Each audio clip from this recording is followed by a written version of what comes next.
Hi ladies, welcome back to my channel, and if this is the first video you're seeing of mine, thanks for finding me. Today I'm coming to you with my healthy hair care regimen. I started taking notes in a notepad of mine to think of the things I wanted to mention for this video, and it was getting really long. So to avoid having this video be a feature-length film, I'm going to split this into 3 parts, so it's going to be a series. A healthy hair care regimen series. The first part is going to be my routine. That's just going to be the routine, the steps I take, how often I do various things, basically my schedule for maintenance. The second video is going to be products. And I know everybody says products don't grow your hair, and I totally agree with that. They don't, but there are certain ingredients I found to be very helpful and certain ones that are quite harmful. So the second is products, good products I use and things that have worked for me. And the third is going to be tips. So let's get started in the first part of this series, my routine.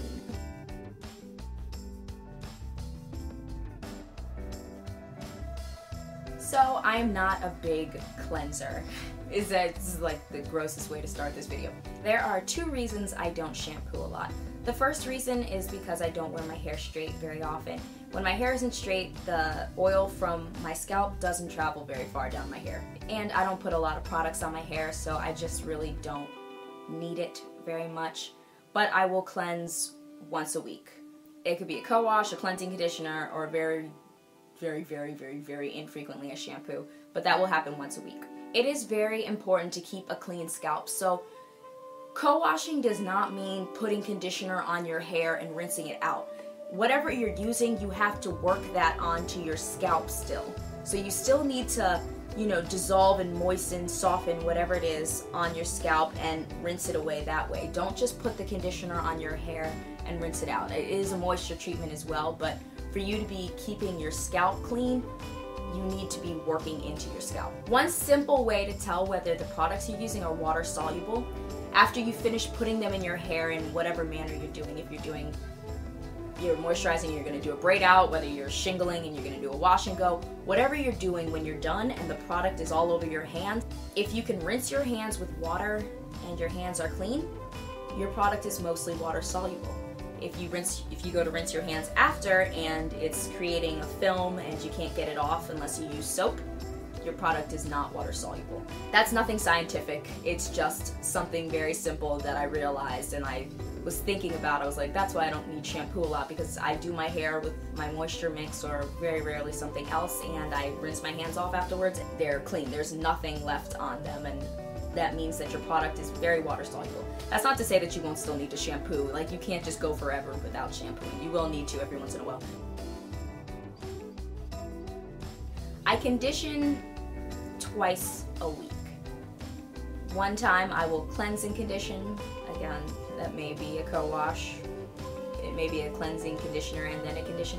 And then a second time during the week I will just wet my hair and put the conditioner back on it again, so just do a simple co-wash. So I do that twice a week. Starting my hair journey, I deep conditioned once a week. I did my hair once a week and that was it, and I would just wear that style for 7 days. Once I hit bra strap length, I hit a little bit of a plateau, and what I was doing wasn't getting me past that length, so I kicked my regimen up a notch and I started deep conditioning twice a week. And that really helped me. I'm past bra strap length now. I was grazing mid-back length in October. It's December now, so I'm not exactly sure where I am. I'll see at the end of this month, but it got me past that. So deep conditioning twice a week really helped. Now that it's getting colder and I don't want my head wet for that long, I've kind of gone back to deep conditioning once a week and then still co-washing twice a week. So I'm still wetting my hair twice a week, but I'm only applying the deep conditioner once. If you've seen any other video of mine, you know that my leave-in is 1 part water, 1 part aloe vera juice, 1 part kinky curly knot today. It's the only thing I use. I don't use styling products anymore, really. This is a flexi rod set, and I used my moisture mix leave-in for this as well. I use it for everything. It's so moisturizing, it's so perfect, it really allows my hair to thrive, so that's the only thing that I use as a leave-in. I have a couple other products that I turn to here and there, and I'll mention those in the products video, but as a leave-in, that's pretty much it. And then some grapeseed oil at the ends, and I'm done. I don't apply oil to my scalp. With some styles, I will apply some oil to my roots if I have a lot of new growth, because it will honestly just weigh it down a little bit, so cause it to just calm down and smooth out a bit, and I apply it fairly heavily to my ends, and that's pretty much oil. My oil of choice for my hair is grapeseed oil. My hair just loves that oil, and my body really loves avocado oil. So those are the oils I pretty much stuck with.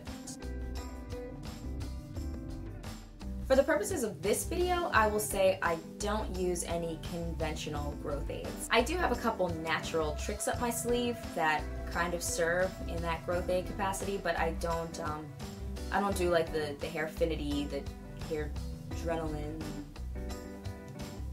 mineral reach. Those things I don't use those. Mostly just because anything I'm going to use I have to do a lot of research about, and if I don't really feel like researching it, I just won't use it. I'm not just going to slap something on my head if I haven't had a chance to look into it properly, and I just haven't had a chance to look into them that properly. And I'm super biotin sensitive. I can't do it. I'm so breakout prone. I blink too long and I break out. The biotin was not working for me. I know somebody's gonna say, you weren't drinking enough water. No, I was drinking 6 to 8 bottles of water, not glasses, bottles of water a day, and still breaking out. Just super, super, super sensitive to it. I exercise, I have a good diet, I cook a lot for myself, and I was still breaking out on those vitamins. 6 to 8 bottles is more than is recommended daily for my body weight, period. And I was way over the amount, and I just couldn't get it to flush out of my system. So I just had to let that go.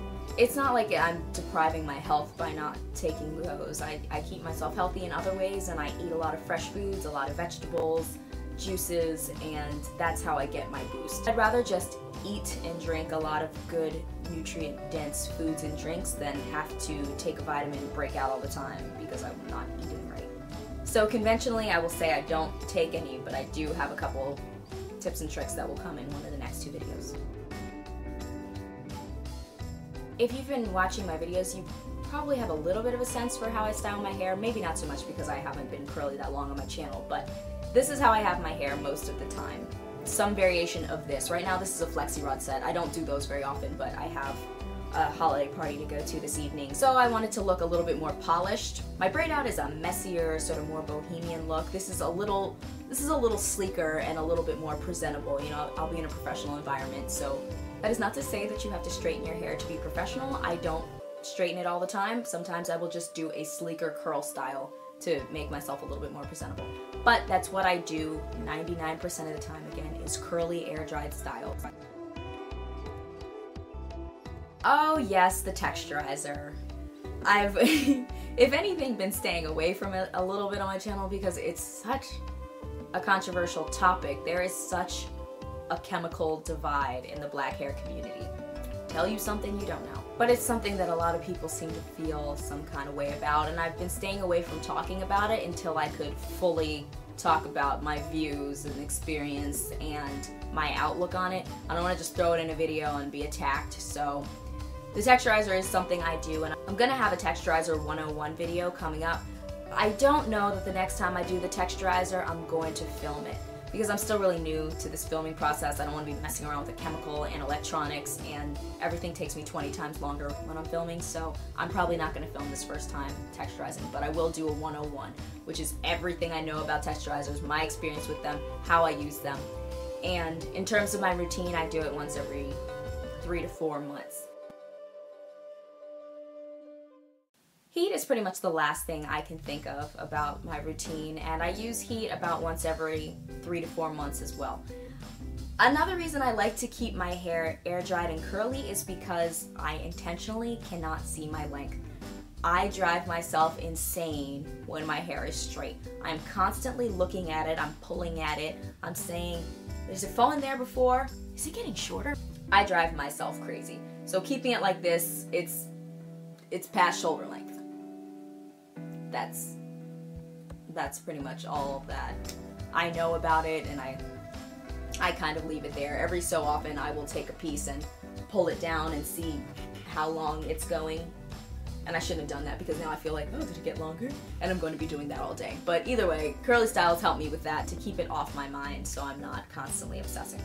So that's pretty much it for my routine. That's what I do, and that's what got me where I am today to grazing or maybe mid-back length, I'm not sure, but somewhere in the mid-back length range. That's how I got there with that routine. I had a subscriber ask for this video, I guess it wasn't that long ago because I haven't been on YouTube that long, but she popped up on one of the first couple days I was on and was like, please do your routine.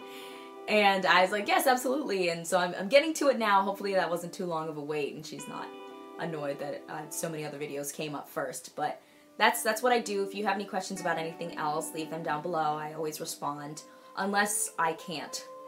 I know you've probably seen a number of different videos from a number of different people. This Google Plus YouTube interaction thing that's going on, you can't reply to all the comments, so if I didn't respond to you, it's most likely because I can't. It's tricky. I feel like I'm having to learn so many new things at once. I've had to learn filming, editing, the YouTube platform, and now this Google Plus platform, and I just pretty much stay away from the whole Google Plus side of it, but yes. Anyway, leave your questions below if you have any, and I will answer them. Thanks for watching, and I'll talk to you ladies again soon. Bye!